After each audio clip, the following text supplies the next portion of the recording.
શું તમે વિદેશમાં મળતા 300 મિલી કોલ્ડ ડ્રિંક્સ ડબ્બા વિશે જાણો છો?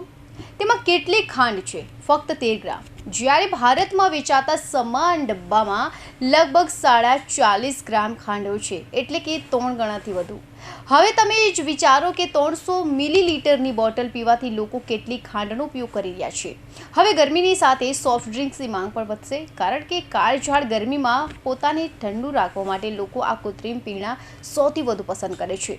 પરંતુ આ કાર્બોહાઈડ્રેટેડ પીણામાં શરીરમાં અનેક રોગોનું કારણ બને છે અને હૃદય માટે ખતરનાક સાબિત થાય છે. તેથી કેન્દ્ર સરકારે આ કાર્બોહાઈડ્રેટ પીણા અંગે પહેલાથી જ ચેતવણી જારી કરી છે કે તેનું સેવન સ્વાસ્થ્ય માટે જોખમી હોઈ શકે છે, કારણ કે તેમાં ઘણી બધી ખાંડ હોય છે જે શરીરમાં પહોંચ્યા પછી પાણીની માત્રા ઝડપથી ઘટાડવાનું શરૂ કરે છે, જેના કારણે જો કોઈ ગરમીથી પ્રભાવિત થાય તો ગંભીર પરિસ્થિતિ ઊભી થઈ શકે છે. તાજેતરના અભ્યાસ મુજબ આ ડાયટ ડ્રિંક્સથી હાર્ટના રોગનું જોખમ 20% વધી જાય છે. એટલું જ નહીં, ડાયટ સોડા અને કાર્બોહાઈડ્રેટ પીણા પીવાથી હાર્ટ એટેક અને પાચન તંત્ર પર અસર પડે છે. આંતરડામાં નબળાઈ અને ચેપ પણ થઈ શકે છે. આનાથી હાઈ બ્લડ પ્રેશર અને ડાયાબિટીસનો હુમલો થવાની શક્યતા પણ વધી જાય છે.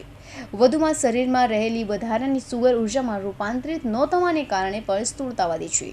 કેન્દ્ર સરકારે વધતી ગરમીમાં માત્ર સોફ્ટ ડ્રિંક જ નહીં પણ ચા અને કોફીથી પણ દૂર રહેવાની અપીલ કરી છે, કારણ કે વધુ પડતું કેફીન ડિહાઇડ્રેશન, બેચેની અને ઊંઘનો અભાવ જેવી સમસ્યાઓ પણ વધારી શકે છે.